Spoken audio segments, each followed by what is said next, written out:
El señor secretario dará lectura a la cuenta. Gracias, señor presidente.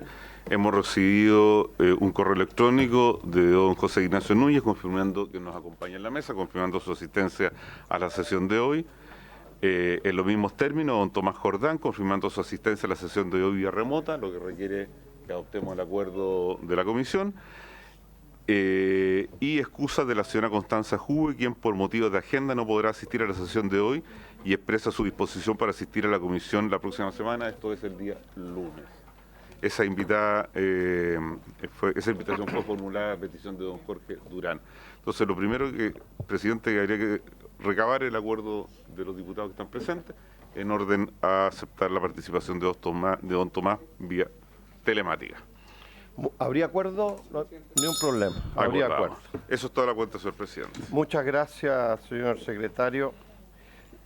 Hoy día nos corresponde seguir en nuestra audiencia y en esta ocasión tenemos al señor José Ignacio Núñez, ya abogado constitucionalista y profesor de Derecho Constitucional. Así que es un gusto tenerlo aquí y le ofrecemos la palabra. Debajo el micrófono se abre. Para que usted nos pueda exponer y hacer sus planteamientos. Muchas gracias. Gracias a usted, señor presidente. Señor presidente, por vuestro intermedio, ¿me permito entregarle copia de mi presentación? Impresa para que la tengan disponible los honorables y las honorables que están presentes y también para quienes no pudieron estar. ¿Y eso me lo puede mandar por vos? Sí, claro. Sí, también se lo puedo mandar. La imprimí por si necesitaban consultar alguno de los datos que voy a mencionar para hacer más expedita la presentación.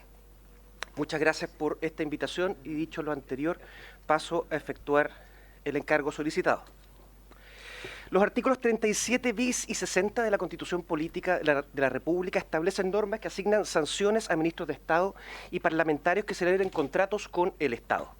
Esta disposición, como ustedes saben, no es novedosa, pues proviene del artículo 31 de la Carta Política de 1925.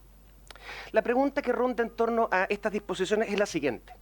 ¿Esta norma constitucional sanciona todo tipo de contrato suscrito por ministros o parlamentarios con el Estado? Pensamos que no. Las razones para sostener esta afirmación son las que vamos a exponer a continuación. Para fundar esta afirmación, en primer lugar, reflexionaremos en torno a la estructura de las normas jurídicas que imponen sanciones. Luego, recordaremos que la interpretación de las normas es algo habitual en la praxis jurídica. Posteriormente, traeremos a colación un caso en que incluso en contra de un texto expreso, el Tribunal Constitucional determinó el sentido y alcance de una norma de manera completamente diversa a lo que podría anticiparnos su semántica. Luego pondremos atención en las normas y las excepciones para ir finalizando haciendo especial énfasis en una idea que yo quisiera dejar planteada en esta mesa, que es el concepto de derrotabilidad de las normas, y finalizaremos dando cuenta de algunos casos en donde el Congreso Nacional, a través de sus ramas u organismos, ha reconocido la derrotabilidad de este precepto, ya sea durante la vigencia de la Constitución de 1925 o durante su aplicación en el tiempo. Para comenzar, siguiendo este itinerario, quisiera que recordáramos algo que es básico dentro del lenguaje de las ciencias jurídicas y que pertenece a una idea del célebre Hans Kelsen. Hans Kelsen, cuando describe las normas jurídicas que imponen sanciones, establece o sugiere una fórmula. La fórmula es: si es H, debe ser C. Esta noción, que se deriva de este pensamiento de este célebre autor austriaco, nos explica que en las normas podemos encontrar la descripción de un supuesto hecho, lo que él denomina H, que de acreditarse su ocurrencia en la realidad acarreará la consecuencia que se denomina C, dispuesta esta consecuencia por el ordenamiento jurídico. En este esquema, para que H, los hechos, se conviertan necesariamente en C, debe acreditarse, desde luego, que acontecieron los sucesos descritos en H. Pero antes de eso, y con la misma relevancia, debe determinarse en qué consisten las conductas que la norma establece como susceptibles de ser castigadas por C. Si es H, debe ser C. Reconocer que la aplicación de una norma jurídica requiere cotidianamente de un esfuerzo para acercarse a su contenido no implica de ninguna manera apelar a un subterfugio o a un resquicio. Ya en 1934, cuando el mismo Hans Kelsen publica la primera versión de su teoría pura del derecho, él señala lo siguiente, y cito textual: interpretación es la fijación del sentido de la norma aplicable en ese caso, El resultado de esta actividad es simplemente la determinación del marco que representa la mencionada norma, su H, y por consiguiente, el conocimiento de las diversas posibilidades que se dan dentro de dicho marco, nuevamente dentro de ese H. El Código Civil chileno, por ejemplo, magnífica obra jurídica que ustedes saben, data de 1955, contiene un párrafo en su primer capítulo destinado justamente a la interpretación de las leyes. Nos referimos a los artículos 19 a 24. Además, la interpretación constitucional ha sido destacada por el mismo Tribunal Constitucional, tanto así que en 2006, por ejemplo, esta magistratura, que opera como máximo intérprete de la Carta Fundamental, publicó una obra a través de su sello editorial que se llama Criterios de Hermenéutica Constitucional aplicados por el Tribunal Constitucional, y que ustedes saben también se encuentra disponible con acceso abierto en el sitio web del mismo organismo. La interpretación es una actividad permanente en quien aplica el derecho, cuando se aplica a casos concretos, especialmente cuando se debe determinar qué conductas son las sancionadas, nuevamente el H. Un claro ejemplo de esto, seguramente ustedes lo conocen, es lo que aconteció con el artículo 318 del Código Penal durante la pandemia. En numerosos casos se iniciaron juicios penales en contra de personas imputadas por infringir el toque de queda sin contar con el permiso para excepcionarse de esta medida. La polémica fue zanjada en agosto del año 2022 por la Corte Suprema, quien decidió que una adecuada interpretación del supuesto de hecho del H que contenía el artículo 318 del Código Penal no se vinculaba con los hechos por los cuales se acusaba a las personas que estaban siendo procesadas. Esto lo expresó la Corte Suprema, la excelentísima Corte Suprema, en agosto de 2022. En diferentes oportunidades también el Tribunal Constitucional ha señalado que el tenor literal de las palabras empleado por la Constitución requiere ser auxiliado de otros factores para determinar su significado. Un ejemplo emblemático de esto es la sentencia Rol 46 que pronunció el Tribunal Constitucional chileno en 1987. En ella se conoció un requerimiento que apuntaba a sancionar a Clodomiro Almeida por infringir el entonces vigente artículo 8 de la Constitución, que disponía sanciones para quienes incurran o hayan incurrido en una serie de conductas que estaban descritas por la norma.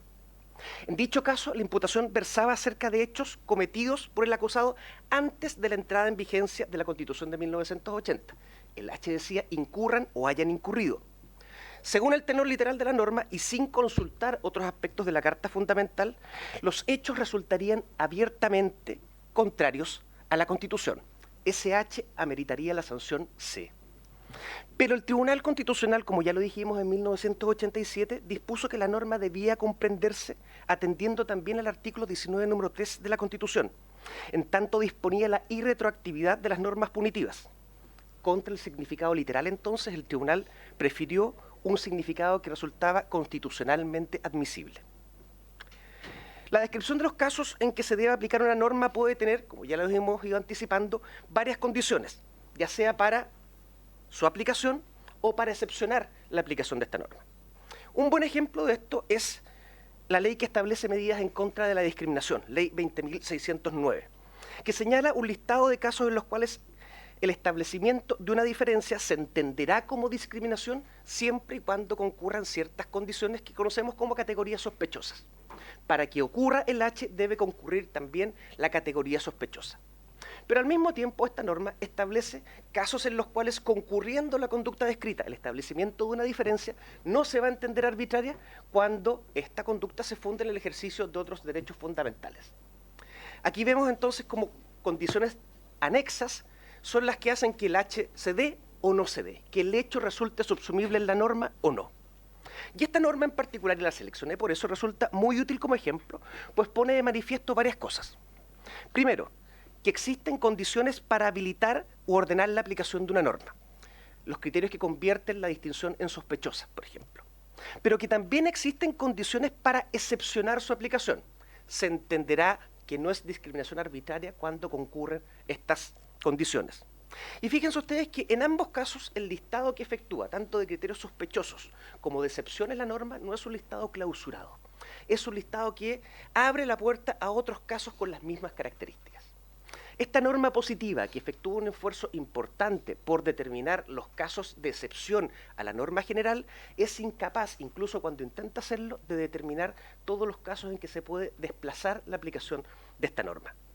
Por eso, en cualquier caso, incluso cuando se efectúen listados de condiciones habilitantes o eximentes de una norma, van a quedar casos implícitos que resulta imposible o muy difícil enumerar explícitamente. Y esto nos conduce al concepto que les anuncié, que me parece que debemos tener a la vista al analizar este asunto, y es el concepto de la derrotabilidad de las normas. Imaginen, por favor, ustedes el siguiente caso. Existe una norma, que tal vez ustedes hayan visto en algún cartel, que establece sanciones para quienes hablan por teléfono en una biblioteca. Una disposición con tales características parece clara, parecería inderrotable. Todas las personas que propicien o atiendan llamadas en el recinto de la biblioteca debieran ser castigadas. Recordemos, si es H, debe ser C. Sin embargo, ¿qué significado nos parecería razonable si sabemos que la persona que atendió el teléfono de la biblioteca se desempeña como bombero o bombera y decidió contestar no para generar molestias o ruidos que afecten al resto de quienes usan la biblioteca, sino para atender con su deber? ¿Usted sería partidario o partidaria de castigar a esa persona? ¿O entendería que hay motivaciones que no se encaminan a castigar a un bombero en esta norma que parece tan clara? El problema que les estoy describiendo se conoce en el lenguaje de la teoría jurídica como el problema de la derrotabilidad de las normas. Y sus primeros desarrollos son antiguos.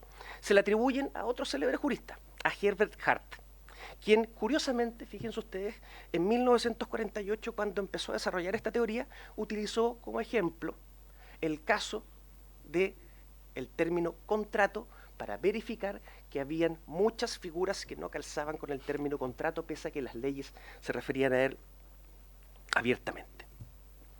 Que una norma sea derrotable significa que para su aplicación no basta con conocer el tenor literal de la descripción de los casos a los cuales se aplica, su H, sino que debe considerarse también una serie de excepciones y de condiciones implícitas a las que están sujetas. Paso ahora a la última parte, en donde anuncié que iba a mencionar algunas excepciones descubiertas por la doctrina y también por algunas ramas de este Congreso. La prohibición de celebrar contratos con el Estado que pesa sobre ministros de Estado y parlamentarios, aunque parezca formulada en términos categóricos, requiere ser adecuadamente delimitada en su sentido y alcance, precisando cuál es el H realmente prohibido. Al igual que el caso citado anteriormente, el sentido común es un buen indicador para sospechar la existencia de excepciones implícitas al hecho sancionado. Como ya lo hemos dicho en otras oportunidades, no parece razonable, por ejemplo, que la determinación del acto castigado tenga como consecuencia que un parlamentario o un ministro, una parlamentaria o una ministra resulten destituidos por celebrar un contrato de prestación de servicios para atenderse en el sistema público de salud. La afirmación que hacemos no es una afirmación novedosa. Ya la efectuó hace años atrás el célebre tratadista chileno don Alejandro Silva Bascuñán, cuando sostenía, y paso a citar textualmente este párrafo que corresponde a su Tratado de Derecho Constitucional en su tomo sexto de 1997. La cesación en el cargo de parlamentarios no se produce cuando el parlamentario ejerce los derechos que como persona privada es titular, y aquí viene la clave, de la misma manera en que podrían hacerlo cualquier otra persona del país, aun cuando en su actuación pueda vincularse con alguna de las instituciones comprendidas en el concepto de Estado. Lo que quiere recalcar aquí don Alejandro Silva Bascuñán es que si un parlamentario o parlamentaria, si un ministro o una ministra contratan con el Estado sin obtener un provecho a raíz de su condición y no perjudican al erario nacional, no se encuentran dentro de esta categoría y dentro del H que amerita la sanción C. También esta reflexión fue anticipada, fíjense ustedes, en la Comisión de Estudios para la Nueva Constitución. El señor Juan de Dios Carmona, en la sesión 371 de la Comisión de Estudios para la Nueva Constitución, cuando se discutió el sentido y alcance de esta norma, dijo y sugirió la incorporación de todas las figuras que se asemejan a los contratos de adhesión, es decir, aquellos contratos de servicio en donde quienes utilizan esas prestaciones no tienen capacidad de negociación y deben únicamente suscribir esos contratos. Esa enumeración de excepciones finalmente no se incluyó pero eso no significa que no se incluya o no sea una norma derrotable. Y aquí vamos a la última parte que me parece especialmente pertinente para la decisión importante que debe tomar esta comisión. Y es que en distintas o a través de distintas ramas o instancias el Congreso Nacional ha entendido que esta causal tiene varias excepciones específicas y varias de ellas también pueden asimilarse a la que toca reflexionar en el día de hoy. Hago presente que todos estos datos están contenidos en la minuta que les entregué a los honorables y la honorable presente y que además pueden ser consultados en una obra que me atrevo a recomendar su lectura, que es de los autores Hernán Javier Castillo Barrera y Raimundo Meneses Costaduat, que está publicado en los cuadernos del Tribunal Constitucional y que tiene como nombre Control Constitucional, Judicial y Ético de los Parlamentarios. Y esta obra tiene un sello de calidad bastante interesante, y es que ganó el Premio Tribunal Constitucional en el año 2013 por su calidad y por su rigurosidad. Todos los ejemplos que cito a continuación se extraen de esta obra y repito, ahí ustedes pueden encontrar más antecedentes y más ejemplos de otros casos en los cuales el Congreso Nacional, a través de sus distintas ramas, ha entendido que esta norma admite excepciones a su H. Voy a citar únicamente 4 en esta oportunidad. 1. La Cámara de Diputados, el 6 de junio de 1936, a poco andar de la vigencia de la Constitución de 1925, señaló que no concurre en la causal que estamos analizando cuando el parlamentario trata de hacer valer los derechos que las leyes le conceden a todos los habitantes, como es el caso de una cesión de terrenos para permitir la construcción de caminos. Otro ejemplo. El Senado se pronunció sobre este punto al aprobar el día 23 de noviembre de 1949 el informe de su Comisión de Constitución, Legislación, Justicia y Reglamento, que indicaba que solo los contratos celebrados por parlamentarios a nombre propio, constituyen la causal de cesación en el cargo, y no los celebrados como gerente o administrador de una persona jurídica. En tercer lugar, la Cámara de Diputados aprobó el 7 de junio de 1955 el informe de su Comisión de Constitución, Legislación, Justicia y Reglamento, que emitió el 6 de mayo de 1954, en el sentido de que tampoco subsumen la causal en comento si el contrato se celebra en representación legal de los cónyuges de los parlamentarios. Finalmente, en el informe de la Comisión de Constitución, Legislación, Justicia y Reglamento del Senado, aprobado el 12 de julio de 1960, se indica que no hay inhabilidad para el parlamentario socio de una sociedad civil de responsabilidad limitada que celebra o cautiona contratos con el Estado. Y lo mismo aplica en el evento de que la sociedad de la cual el parlamentario es gerente o socio gestor realice los mismos actos. Lo anterior porque las prohibiciones no pueden interpretarse por analogía. Y las sociedades o las entidades que son representadas por un parlamentario no son necesariamente el parlamentario o el ministro. Finalmente, para terminar, quisiera resaltar algunas ideas que intenté justificar durante esta presentación. Previo a la aplicación de las sanciones a que conduce para ministros de Estado y parlamentarios la celebración de contratos con el Estado, debe interpretarse la norma para perfilar su H, su contenido y alcance. Efectuar esta operación no implica de ninguna forma eludir su tenor literal, sino que aplicarla racionalmente considerando las excepciones implícitas que contiene, considerando la sistematicidad constitucional y las máximas de la razón. Este ejercicio, el ejercicio de interpretación, incluso en contra del tenor literal de una norma, ya lo vimos, ha sido ejecutado por el Tribunal Constitucional, es de ordinaria aplicación por el Poder Judicial y también estas excepciones han sido conocidas por ramas de este honorable Congreso Nacional. Y en el caso del supuesto que nos convoca, celebrar contratos con el Estado, el Congreso Nacional ha excluido numerosas figuras contractuales de la hipótesis que amerita sanción, encaminándose esta interpretación en general a la hipótesis que ya planteó Alejandro Silva Bascuñán, que identifica como elementos determinantes de la figura sancionada al uso de la condición de autoridad para obtener un provecho irregular del Estado. Señor presidente, con esto concluyo mi presentación. Muchas gracias, profesor José Antonio Núñez. José Ignacio. José Ignacio, perdón. Muy ilustrativa su exposición. Ofrezco la palabra a los diputados. ¿O quieren que escuchemos primero al segundo expositor? ¿Sí? ¿Les parece que escuchemos? Bueno, bueno. Muy bien. Saludamos entonces a don Tomás Jordán, bienvenido a la comisión, y le ofrecemos la palabra para que haga su exposición. Muchas gracias. Presidente, y por su intermedio a los señores diputados y señora diputada. Recibí ayer desde la comisión la acusación.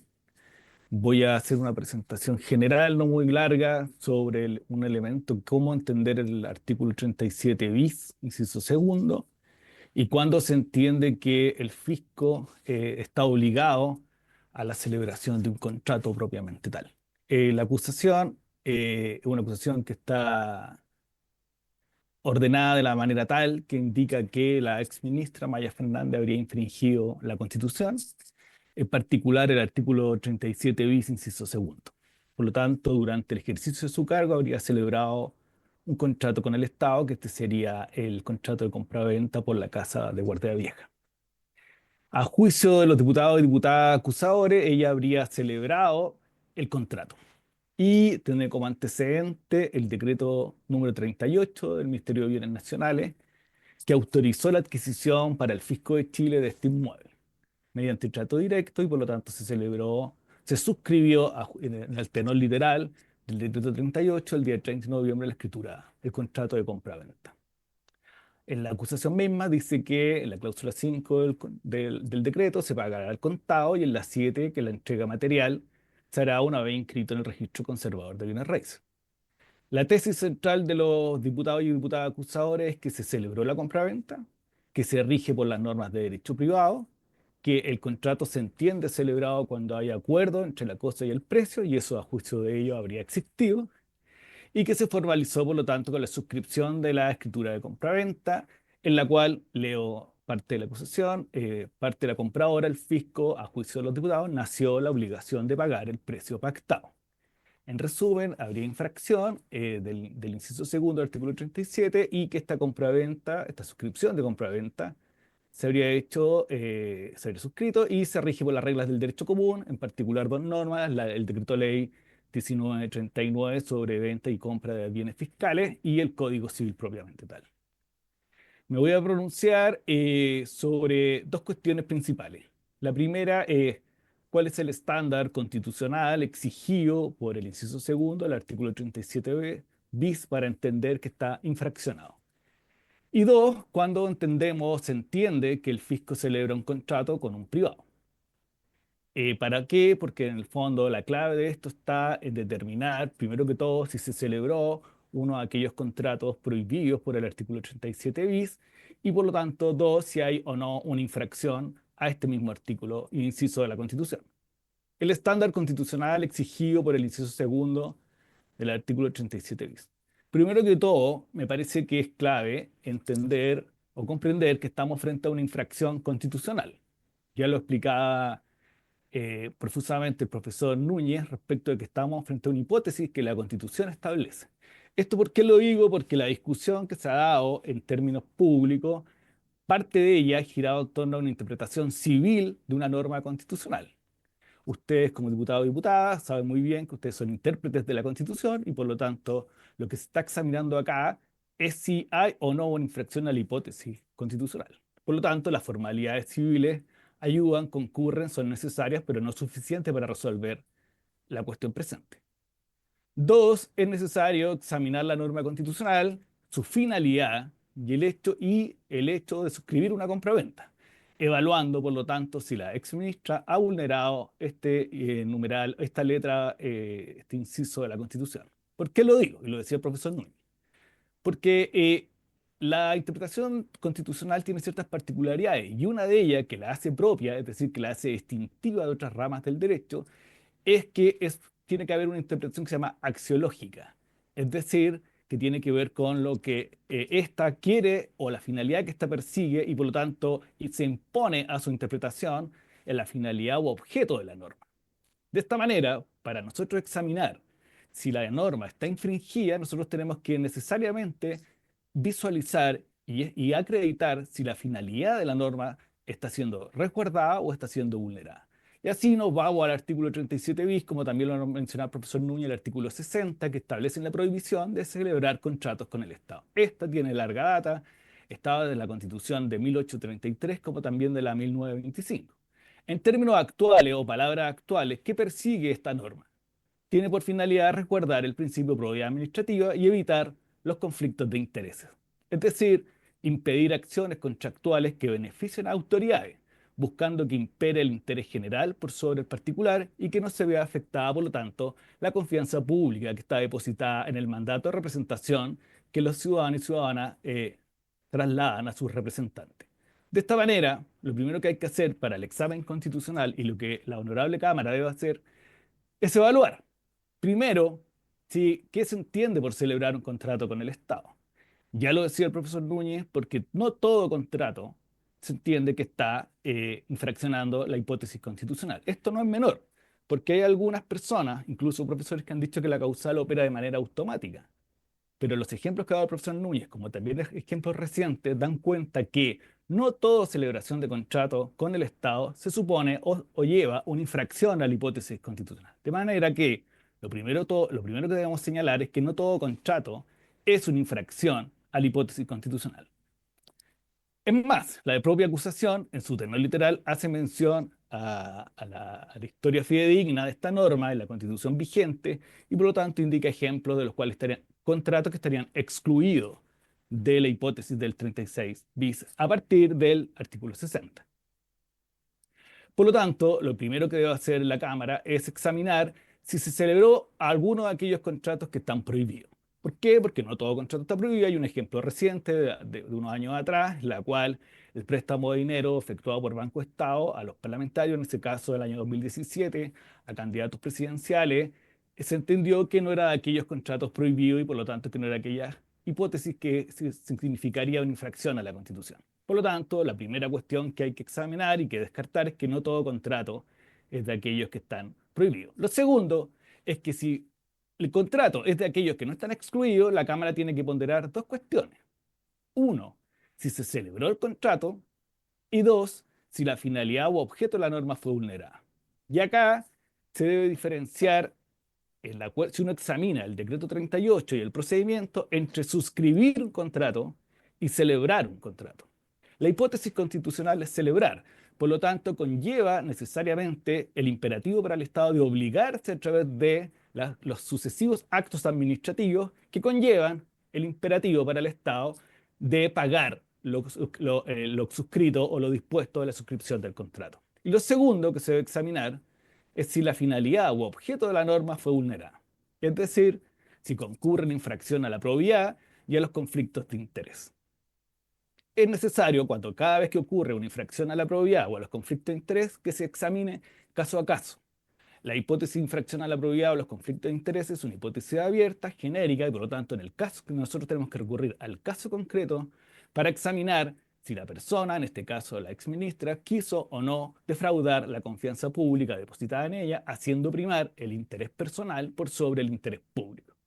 Es decir, si se logra acreditar que ella quiso defraudar la confianza pública, habrá infracción de la Constitución, si no, no habrá infracción a la norma constitucional. Por lo tanto, se debe evaluar por esta comisión y acreditar si se primó el interés personal, en particular un beneficio económico, y en consecuencia, si ese beneficio económico particular conllevó un perjuicio del fisco. Es decir, si el Estado fisco está obligado hoy día a pagar el precio y por lo tanto se produjo un perjuicio fiscal. Ahora bien, para poder entender esto, es necesario también comprender un aspecto administrativo, que cuando se entiende que el fisco celebra un contrato con los privados y está obligado a su contenido. Esto porque si uno examina el decreto 38, que fue tomado a razón por la Contraloría, habla de suscribir un contrato, no de celebrar. Y eso tiene razón, porque el Estado actúa por medio de distintos actos administrativos, de acuerdo a una obligación que tiene legal del artículo 3 de la ley 19.8880, el procedimiento administrativo, donde toda declaración de voluntad o de juicio por parte de la administración debe ser objeto de un acto administrativo. De esta manera, si nosotros nos situamos en la legislación vigente, la voluntad y juicio o juicio del Estado se expresa en distintos actos. El primero es la autorización. la autorización o habilitación a la administración para suscribir un contrato con un privado. Que, si uno examina el decreto 38, citado por los diputados y diputadas acusantes, habla de que autoriza la suscripción del contrato. ¿Ok? El primer acto administrativo es la autorización. El segundo es la suscripción del contrato, palabra o término que utiliza el decreto 38. Tercero, y que es posterior a la suscripción, es la aprobación del contrato. Y cuarto, es la notificación para que este acto administrativo de aprobación produzca efectos respecto a los sujetos obligados como de tercero.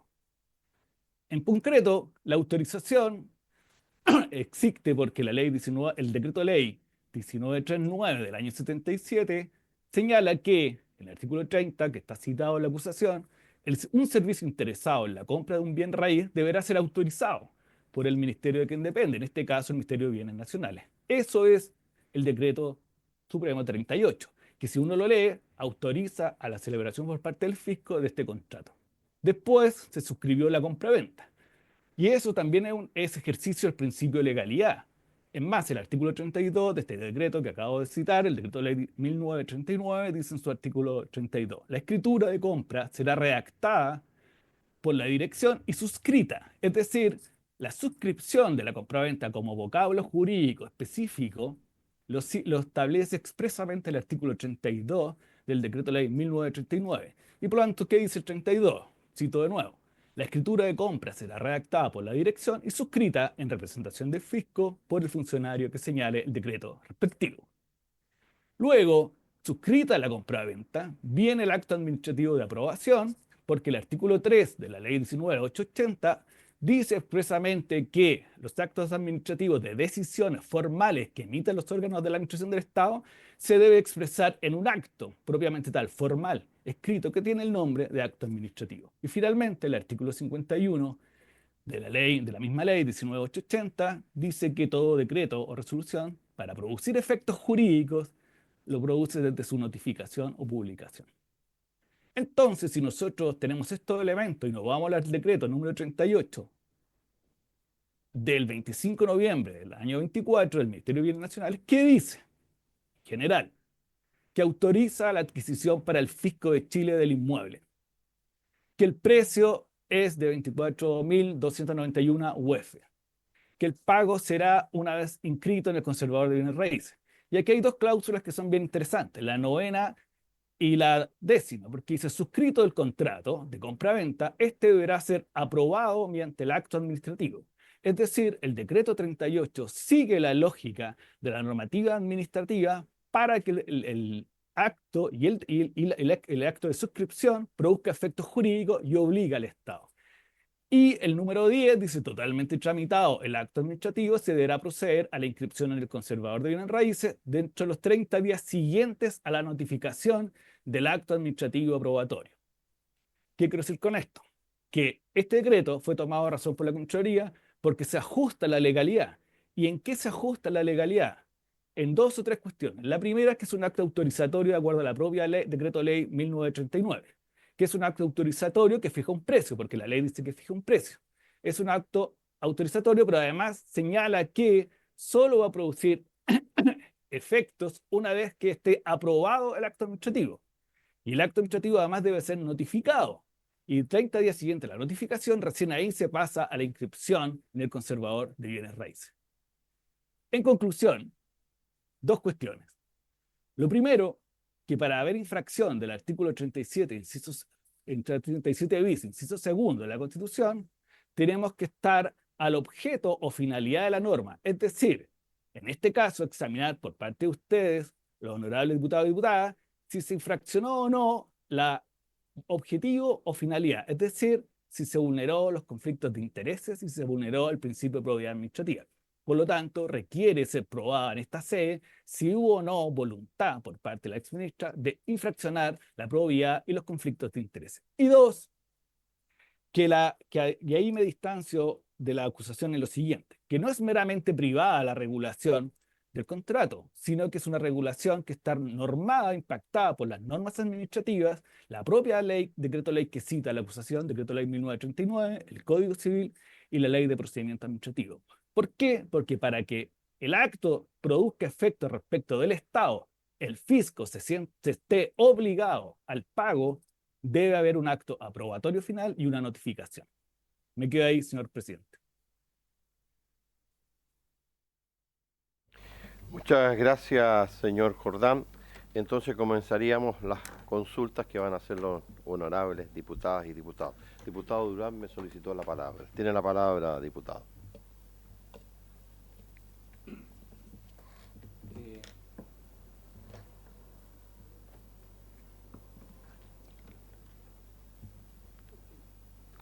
¿Cuál es? El de abajo. El de abajo del micrófono. Del micrófono, ahí. Gracias, presidente. Gracias, presidente, por su intermedio. Saludar al profesor Ignacio Núñez Leiva y a través de su intermedio preguntar al profesor de qué manera sería aplicado, a su parecer, la derrotabilidad de la norma en el caso particular de la suscripción de contratos con el Estado por parte de autoridades, más aún siendo que el acto solo se retrotrae al darse conocimiento público del contrato y no habiendo observancia previa por parte de quienes lo suscriben. Si existen algunos otros casos de suscripción de contratos que hayan sido por parte de ministros, dado que acá solo se ha dado ejemplos y alusiones a cuestiones parlamentarias. Gracias, presidente. Gracias. ¿Es para ambos? No, para el profesor. Muy bien. Después viene la otra pregunta. Y hágala al tiro mejor para que después vamos juntando todo. Primero esta. Bueno, diputada Emilia Schneider. Muchas gracias, presidente. Saludar por su intermedio a nuestros invitados, agradecerles profundamente la exposición. Creo que son muy ilustrativas, son muy enriquecedoras para la discusión que estamos dando acá y sin duda van en una línea similar a las exposiciones que pudimos ver el día de ayer. Creo que ya va quedando más o menos claro que la norma del 37 bis tiene excepciones, pese a su tenor literal, que es lo que nos han señalado también el profesor Flavio Quesada, y Jorge Correa Sutil también el día de ayer. En esa línea quisiera preguntar, asumiendo que existen contratos que están excluidos de esta norma, si es que a su juicio un contrato que no llega a perfeccionarse siquiera debería pasar por este examen. Digo porque el día de ayer discutíamos también que para aterrizarlo a los hechos que hemos conocido y a lo que incluye también el libelo acusatorio, respecto a la fallida compra de la casa del expresidente Allende, solo hay actos preparatorios, incluida la escritura pública, pero sabemos que para perfeccionarse debería haber un decreto que tome razón la Contraloría. Entonces mi pregunta es, para ambos, si es que un contrato que no ha sido perfeccionado sería aplicable le sería aplicable la norma del 37 bis, toda vez que el acto no llega a perfeccionarse. Eso es todo, presidente. Gracias, diputada Emilia Schneider. Diputado Leonardo Soto. Gracias, señor presidente. Saludar por su intermedio a nuestros invitados, al profesor José Ignacio Núñez y al profesor Tomás Jordán. A ambos quisiera hacer una consulta.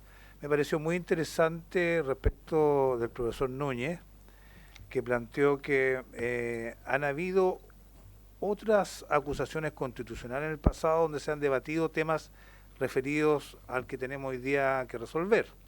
Es decir, cuando se configura la causal o prohibición de celebrar actos de contrato con el Estado por parte de ministros o parlamentarios. Y él mencionó 4, uno de ellos respecto de un ministro que firmó un contrato como gerente de una sociedad y no a nombre propio, otro cuando firmó también un ministro aparentemente como representante legal de su cónyuge, una sociedad conyugal, o también otro como socio de sociedad civil que causó contratos con el Estado en diversos años. En el caso que tenemos a la vista nosotros, los hechos públicos señalan que hubo un mandatario que firmó los contratos.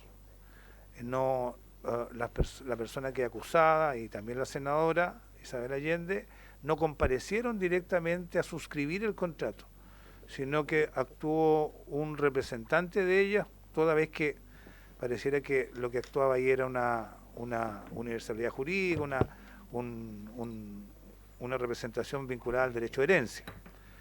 ¿Tiene alguna importancia esto? ¿Tiene algún efecto? Porque hay una cierta similitud con los otros 4 casos que usted mencionó en el pasado. Y respecto del profesor Jordán, seguí con mucha atención todo su análisis respecto de cuándo se entiende celebrado un contrato y configurada la causal de prohibición del artículo 37 bis, que prohíbe celebrar contratos con el Estado a diversas autoridades. Y hablaba de que básicamente el contrato, para que se entienda celebrado legalmente, tiene que haber decreto supremo posterior, aprobación, etcétera. Pero si fuera así como usted menciona, uno podría decir que por lo menos hubo una tentativa de celebrar un contrato, es decir, se hicieron todos los trámites previos, el decreto supremo inicial, los informes jurídicos, se redactó por parte del fisco el documento, se llevó a notaría y se se suscribió. En materia penal están castigadas cuando se produce un castigo de un delito, cuando se configura el delito, pero también cuando hay tentativa del delito. Es decir, aunque no se haya llevado a cabo por causa ajena a los autores, igualmente recibiría una sanción en el caso de una tentativa. Acá, siguiendo su análisis, uno podría preguntarse, si no se configuró el contrato, por lo menos hubo trabajos preparatorios que llegaron a un buen avance respecto del contrato, pero que uno podría hacer como analogía, no es penal esto, es de un derecho constitucional o administrativo, habría por lo menos una tentativa de haber celebrado este contrato. ¿Esto es penado también? ¿Puede entenderse como incluido dentro de la prohibición del artículo 37 bis que habla de celebrar contratos? ¿Se castiga la tentativa de celebrar contratos? Esa es mi pregunta.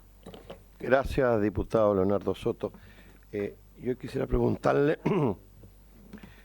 al señor José Ignacio Núñez, ¿usted, esta acusación, caería dentro de lo que usted ha denominado derrotabilidad de la norma? Solo eso. Y al señor Tomás Jordán, usted hizo una muy buena conjugación de verbos, de autorizar, suscribir, perfeccionar, aprobar.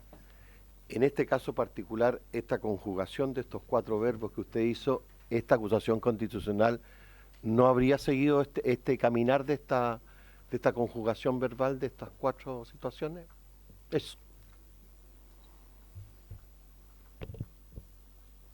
Perdón, señor Núñez, tiene la palabra.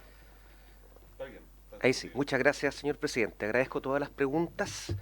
Voy a intentar responderlas dentro de mis posibilidades. A ver.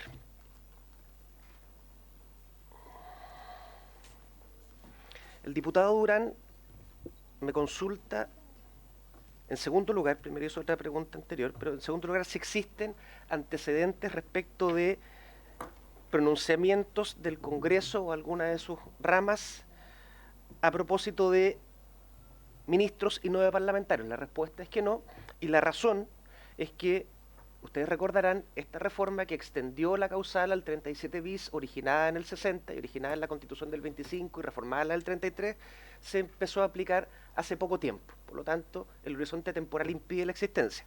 Sin embargo, recordemos que la causal es idéntica textual y la motivación es la misma. Tanto así que si uno revisa la historia de la reforma que insertó el artículo 37 bis, va a confirmar justamente lo que mencionó el profesor Jordán en su presentación, y es que esta es una reforma que tiene detrás la idea de probidad, y la probidad de alguna forma reafirma esta noción de que debe existir algún móvil específico en el contrato que se está celebrando para, siguiendo el lenguaje de mi presentación, que éste se configure como el H de la conducta que va a ser sancionada. ¿Ya? No es probidad cualquier acto, sino que el que persigue un beneficio individual por sobre el bienestar común. Esa es la regla genérica de la definición de probidad. Y pareciera que en este caso, y yendo a los hechos, pareciera que en este caso no concurre, ni tampoco por no concurrir no se acredita esta figura para que proceda. ¿Ya? Respecto del conocimiento público o no de los acontecimientos, que es la otra pregunta que usted formulaba, ¿cómo incide esto? Si nosotros llegamos a la conclusión de que celebrar contratos no es un hecho que categóricamente esté sancionado, sino que admite muchas excepciones, entre algunas de ellas las que ya mencioné, las que menciona la doctrina, y este móvil específico, no es relevante el conocimiento público, no, sino que simplemente en este hecho se asimilaría, y por eso pongo ese caso en particular como ejemplo, en la minuta que les entregué, se asemejaría a lo que aconteció con el 318 del Código Penal en pandemia.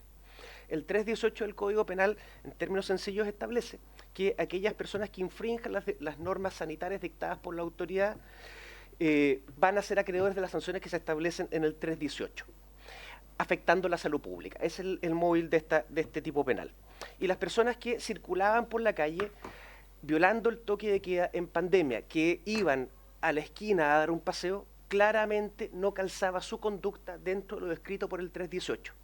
Fue una interpretación polémica, causó debate, sí, pero lo zanjó la Corte Suprema diciendo aquí el problema es la conducta no calza, la conducta que está siendo enjuiciada no calza con la descripción del hecho que establece el 318. Tengo la impresión, y aquí adelanto la respuesta al señor presidente, tengo la impresión de que la misma figura acontece en este caso, que es la derrotabilidad. El problema no es necesario entrar a reflexionar demasiado sobre los hechos si precisamos que la descripción fáctica no calza con lo que está siendo enjuiciado, u otras variables. Eso es independiente de líneas argumentativas como la que plantea el profesor Jordán, que dice en relación con el perfeccionamiento no del contrato. Y aquí toco de alguna forma la pregunta que hacía la diputada Schneider. Yo soy más categórico, diputada, en el juicio. Para mí, dado que esta norma es derrotable, es irrelevante si el contrato se perfeccionó o no. Incluso en un contrato perfeccionado, no sería aplicable esta prohibición a un contrato perfeccionado por las características que tiene el contrato. Aquí no hay, y cito y traigo nuevamente a colación la definición que proporcionaba don Alejandro Silva Bascuñán, que pongo también sobre la mesa la época, años 90. Don Alejandro Silva Bascuñán, alguien que difícilmente se identificaría con intereses políticos de la contingencia, y mucho menos de la contingencia actual, sostiene que para que exista esta prohibición, el parlamentario o ministro, parlamentaria o ministra, tiene que actuar utilizando su cargo para obtener un provecho de ese contrato. Se actúa como civil, como persona común y corriente, sin tener provecho, no se le aplica esta causal. Por lo tanto, no es relevante desde este punto de vista si el contrato se perfeccionó o no, porque incluso en contrato perfeccionado no se aplicaría la causal.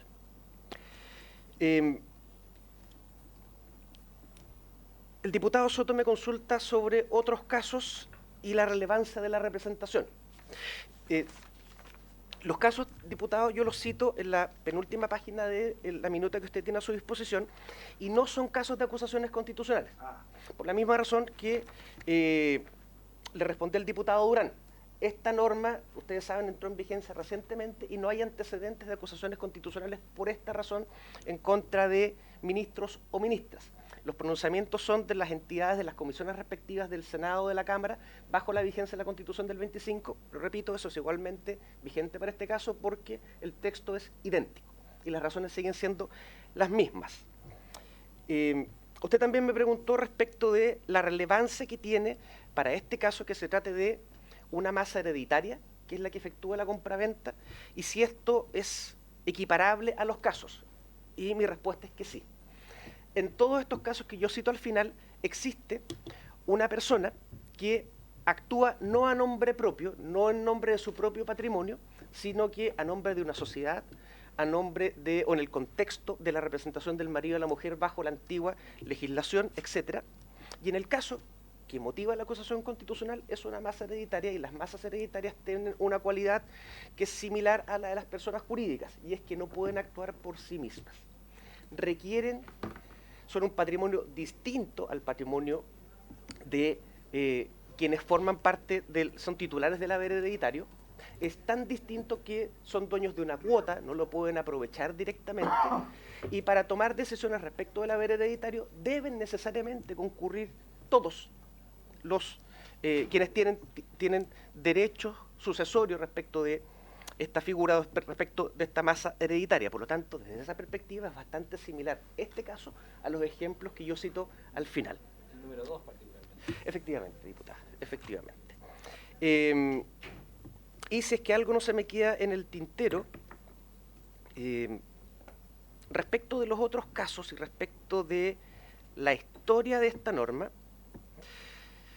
el profesor Jordán hace alusión a que algunos elementos se plantean en la acusación. Y la verdad es que si uno revisa la acusación, efectivamente en la acusación figura un relato que es coincidente con parte de los argumentos que yo planteo en esta reflexión. Y es el relato de las sesiones de la Comisión de Estudios para la Nueva Constitución, especialmente las reflexiones del señor Juan de Dios Carmona. Si uno sigue, si uno traza la línea de donde proviene esta información, va a llegar al texto que yo les mencioné y me atreví a recomendarles su lectura. Este texto publicado por los cuadernos del Tribunal Constitucional de los autores que ya mencioné. Ahí aparece la historia completa. Es citado por la acusación este texto. Yo no llegué a ese texto por mérito personal, sino que leyendo los antecedentes de la acusación, pero la acusación cita ese texto hasta una parte que resulta conveniente a los intereses de la acusación. A continuación, aparece toda la información que yo les proporciono, incluyendo la cita del señor Alejandro Silva Bascuñán, e incluyendo estos 4 casos que yo les pongo como casos de derrotabilidad de las normas. Por lo tanto, reitero mi sugerencia de revisar ese texto porque ahí hay datos más fidedignos y más precisos de todos los otros casos excepcionales y de la aplicación de esta norma. Y finalmente, frente a la pregunta, comencé y termino con el señor presidente y su inquietud, si me parece que es derrotable, claramente me parece que esta norma en este caso es derrotable porque hay un conjunto de argumentos basados en el sentido común o la interpretación constitucional que nos hacen excluir esta conducta de la que resulta sancionable en virtud del 37 bis y del 60 de la Constitución. Muchas gracias, señor Núñez. A continuación le ofrecemos la palabra al abogado Tomás Jordán. Gracias, presidente. La diputada Emilia Schneider, si le entendí bien, pregunta si es necesario que se perfeccione o no el contrato. Acá lo clave está en que la hipótesis constitucional es celebrar un contrato con el Estado. Por lo tanto, le corresponde a este Congreso examinar qué se entiende por celebrado y cuándo el fisco celebra un contrato. Y aquí es necesario hacer concurrir esta distinción entre celebrar y suscribir un contrato. El decreto 38, que habilitó y autorizó al Ministerio de Bienes Nacionales para que el fisco se obligara, permitió suscribir un contrato de compraventa. La hipótesis constitucional es celebrarlo. Y cuando el fisco participa en un acto, en este caso un acto una convención, un acto jurídico o convención, requiere que el acto esté perfeccionado para que se entienda que está celebrado. Y aquí voy a lo que el diputado y presidente me preguntaba en la serie de pasos que yo hice mención. Si uno examina los antecedentes, solo se cumplieron 2 de 5 en total, podríamos decir, autorizar, suscribir, pero no se probó, no se notificó y no se tomó razón. Por lo tanto, volviendo a la pregunta de la diputada, el contrato no está, la celebración del contrato no se produjo de acuerdo a los antecedentes que están ahí, de acuerdo al propio decreto, al no haber celebración de este. Y por lo tanto, necesario para poder resolver, y le corresponde a ustedes, no a mí, es ver si esta palabra, celebrar, que conlleva la perfección, se cumplió en concreto o no. Respecto del diputado Soto, que su pregunta es bien interesante porque varias personas me han consultado o han discutido sobre lo mismo. Acá la hipótesis constitucional es clara. Dice celebrar un contrato con el Estado. Por lo tanto, en materia constitucional no existe el grado de frustrado. ¿Okay? Existe simplemente que si está celebrado o no está celebrado. Y para eso es necesario recurrir a lo antes señalado. Es decir, si las distintas etapas para que el fisco esté obligado, para que el fisco celebre el contrato y produzca efectos respecto de él, respecto a la contraparte y respecto de tercero, es necesario que las distintas etapas de este esté llevada a cabo. De manera tal que el grado frustrado, la intención de celebrarlo no es celebrarlo, lo voy a así de simple. Celebrar un contrato requiere que los distintos momentos u etapas estén llevadas a cabo y terminando, por lo tanto, con la toma de razón, en la cual la Contraloría examina la legalidad y declara conforme a la legalidad vigente de esa resolución o acto administrativo que aprueba el contrato suscrito. Muchas gracias, señor Jordán. ¿Alguna consulta más? Diputado Durán tiene la palabra. Sí, gracias, presidente. Bueno, agradecer la exposición de ambos profesores, pero también me quedan dudas, porque si bien el profesor Ignacio Núñez Leiva señala que la verdad que sería irrelevante para este caso si se perfeccionó o no el contrato, y después señala un montón de cosas, pero si sería irrelevante o no, él dice que la verdad que sería irrelevante si se perfeccionó o no. Por otra parte, el señor Tomás Jordán señala que lo más importante en este caso para la vulneración de la norma del 37 bis sería que se entiende por celebrar un contrato, primero, y que la finalidad de la norma está siendo resguardada, evitar el conflicto de interés, uno, y resguardar la fe pública. A esto vuelvo a lo de ayer con lo que señalaba el secretario general, que hacer como una pequeña apreciación del tema.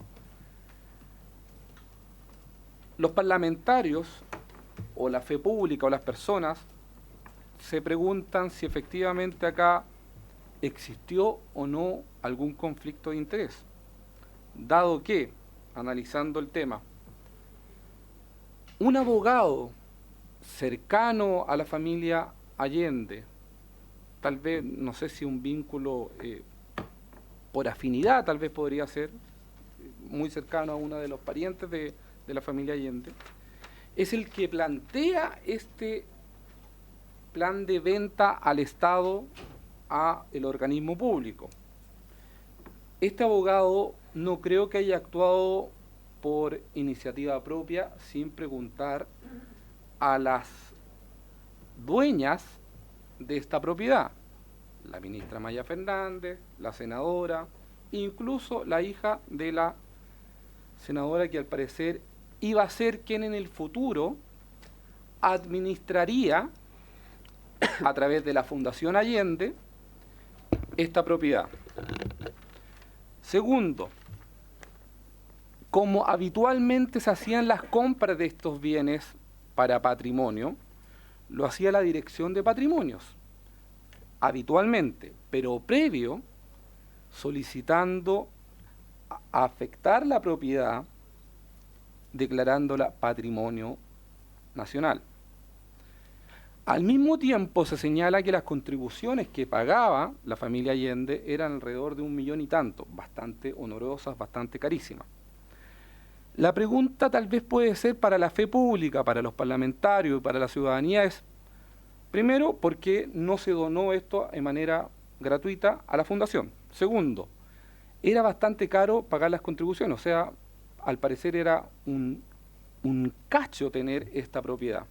Tercero, ¿por qué el servicio de patrimonio no hizo lo que hace habitualmente de acuerdo a la historia del servicio? Que es primero tomar una propiedad, declararla patrimonio y después comprarla a través del mismo servicio, que es como habitualmente se hacía. Porque eso implicaría, al declararla patrimonio, un perjuicio en la valorización del inmueble. Entonces, para la familia Allende, el avalúo fiscal y el avalúo comercial ya no sería el mismo de casi los 1.000 millones, sería mucho menor, lo cual significaría un perjuicio para la familia Allende. La pregunta es, ¿por qué no se hizo a través de este servicio? ¿Por qué no se declaró patrimonio, afectando la tasación y afectando el precio posible de venta? ¿Por qué se hace a través del Ministerio de Bienes Nacionales? Que el Ministerio de Bienes Nacionales, como decía ayer otro expositor, constantemente compra propiedades, pero compra para otros fines, no en este caso, que sería sub generi esta compra a través del Ministerio de Bienes Nacionales y no de la Dirección de Patrimonios, por todo lo que implica. De acuerdo a todo lo relatado, la pregunta para los expositores y destacados abogados es, ¿existía algún conflicto de interés, siendo que el abogado que inició esta tramitación tiene algún grado de afinidad con una de las hijas de la familia Allende, que sería posiblemente la administradora en el futuro de la fundación, que la compraría el Estado, se la entregaría en forma gratuita a la fundación y sería administrado por ellos. ¿Existe algún grado de conflicto de interés, dado que el precio de venta no es inferior a la tasación fiscal, es muy incluso cuestionable, de acuerdo a distintos tasadores, que estaría incluso por sobre el precio de mercado normal, y que, sabiendo la familia Allende, la ex ministra Maya Fernández y la senadora, cómo se había gestado esto, que un abogado que es cercano, o al parecer posiblemente pareja de una de las hijas de la familia Allende, que administraría esta sociedad, es el que gestiona todo esto, se perfecciona el contrato, se llega a un acuerdo en la compra, el precio de venta, concurren a firmar a notaría y posteriormente, cuando esto se convierte en un escándalo público, se retrotrae o se desisten del contrato, una vez ya siendo firmado el contrato de compraventa ante un notario, ante un ministro de fe, por escritura pública. Dado todo este relato, y que es de público conocimiento, de acuerdo a todas las noticias que hemos podido ver todos los chilenos, ¿se vulneró la fe pública? ¿Existe un conflicto de interés? Pese a haber sido advertida, de acuerdo a determinadas personas que relatan que advirtieron a la ministra Maya Fernández, advirtieron a la senadora Allende de que esto implicaba una vulneración a la Constitución y de que podía ser cuestionable un conflicto de interés. De acuerdo a todos estos antecedentes, ¿ustedes creen que se vulneró el 37 bis de acuerdo a vulnerar la fe pública y que efectivamente existe un conflicto de interés? Gracias, señor presidente. Gracias. Quiero decirle a ambos abogados que no tienen la obligación de contestar lo que ha planteado el diputado Durán, porque esas son preguntas que le corresponderá responder a la defensa. Ahora, si ustedes quieren responder algo, lo hacen, pero es una intervención que corresponde hacerlo en los momentos que veamos la exposición de la defensa. Así que si ustedes no están obligados a contestar, están liberados. Si quieren contestar igual, lo dejo a su criterio. Yo tomo el criterio que plantea el señor presidente, haciendo presente que la argumentación que yo he planteado dice relación con la determinación de la conducta y no con los hechos, y justamente porque eso forma parte, no porque no tenga conocimiento, sino que no quisiera interferir en los argumentos que van a ser planteados por la defensa. Solamente por esa deferencia hacia la defensa y hasta esta honorable comisión voy a pasar de responder esta pregunta. Muchas gracias. Señor Jordán. Presidente, solo exponer los criterios generales, porque como usted bien dice, no nos corresponde a nosotros contestar la pregunta, por decirlo así. A nosotros nos corresponde ilustrar de modo general a esta comisión cuáles son los elementos jurídicos, constitucionales y administrativos para que puedan ustedes emitir un juicio y hacer una propuesta a la sala.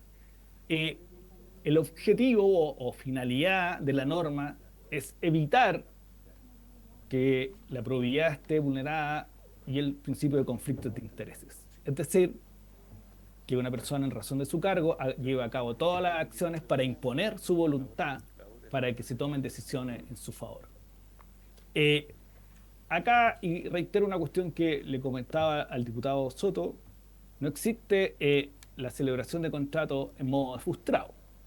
Y por lo tanto, la infracción de los conflictos de interés y la probidad es en concreto y de resultado. Es decir, que se celebró el contrato con el Estado y por lo tanto tenemos que examinar si hay o no celebración de esta. Dos, lo que ustedes deben examinar, porque además ustedes lo saben mejor que yo, en la acusación constitucional rige el debido proceso, por lo tanto las partes tienen derecho a hacer valer sus alegaciones y defensa, examinar el procedimiento de contratación y cuál fue la voluntad y por qué se llegó a esa decisión, es decir, la que señala el propio diputado. Que si fue una voluntad del Estado, es decir, el Estado propuso la fórmula, el decreto, tramitarlo por decreto del Ministerio de Bienes Nacionales, si fue una voluntad del gobierno, y por lo tanto es necesario diferenciar qué es lo que le corresponde en el proceso de compra a la exministra, y por lo tanto cuál fue su participación, y ahí habrá que examinar también seguramente con la arista penal cuáles son los elementos que vienen ahí, y dos, cuál es el rol que tiene el Estado en todo el procedimiento, porque lo que no puede pasar, y con esto termino, es que se le impute a la acusada acción o acciones llevadas a cabo por decisión propia del gobierno. Eso no es cruzar responsabilidad. El gobierno y los funcionarios públicos tienen responsabilidades que son de carácter administrativo. Muchas gracias, señor Jordán. Bueno, quisiera agradecerles a ambos. Señor Núñez, muchas gracias por haber participado en nuestra sesión. Señor Jordán, igual muchas gracias por la ilustración que nos hicieron sobre la materia. A continuación vamos a levantar inmediatamente los invitados de mañana para que estén en conocimiento de ustedes y la hora de la sesión.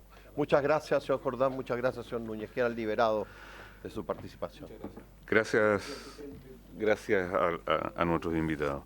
Señor presidente, muy amable por concederme la palabra. Hay un par de cosas domésticas que solucionar para mañana, de muy sencilla solución. Mañana concurre de manera remota la señora Marisol Peña, invitada a solicitud de don Jorge Durán. Concurre en forma presencial la señora Loreto Letelier, invitada también por don Jorge Durán. Concurre presencialmente don Patricio Zapata y don Guillermo Jiménez en forma presencial. Habría que acordar la participación remota de la señora Marisol Peña. ¿Hay acuerdo, presidente? Siempre lo había, así que no hay problema. Y respecto, hay dos peticiones formales de los participantes. Lo primero, don Patricio Zapata nos escribe y nos pregunta si puede ser el primero en participar, porque luego tiene que volver temprano a Santiago. Problema. Y en los mismos términos, la señora Marisol Peña nos pide poder conectarse a partir de las 11:15, que es la hora en que termina su No hay clase. ningún inconveniente. Entonces, eso es todo, señor presidente. Acordado y se levanta la sesión por haberse cumplido el objeto. Gracias, señor presidente. Gracias. 11:23.